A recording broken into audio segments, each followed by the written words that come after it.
AI leader Nvidia is kicking off its highly anticipated GPU technology conference today. Joining us right now on what to expect is Wang, founder and principal analyst at Silicon Valley-based Constellation Research. He is attending today's event. And Ray, this is a big deal. I think the futures this morning are up in large part because of things that the market is anticipating we might be hearing. What are you thinking? Becky, definitely so. This is the Davos of AI.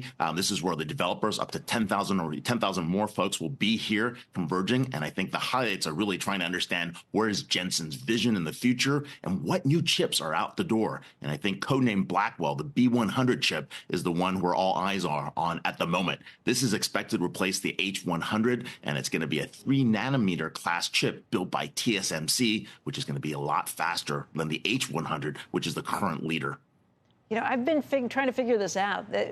Nvidia has not really been very secretive about this. We know about the B100. So what could they say that would surprise you or make you think, wow, there's more room to run than I even anticipated?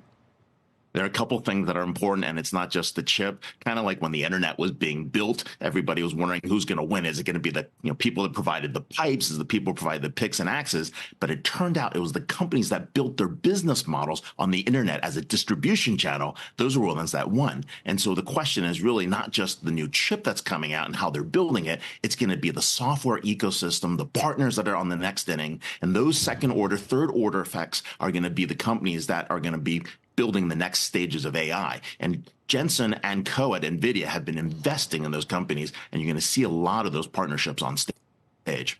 Okay, so that's what you want to know even more than the Nvidia news on this. I mean, Nvidia is up 2.7% this morning ahead of this, but you think there are some potential partnerships that will be revealed, or maybe the depths of those partnerships will be revealed, and that could be even more lucrative?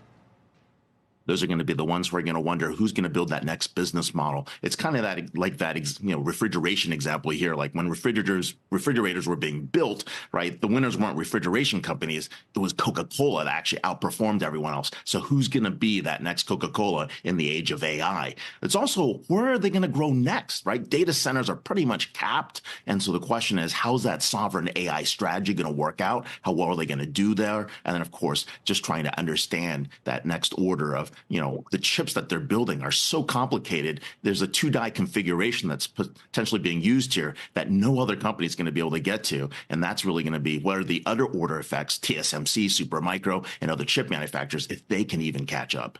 Not to mention what they're going to be doing for China. There is the possibility that they'll announce a new chip for China as well.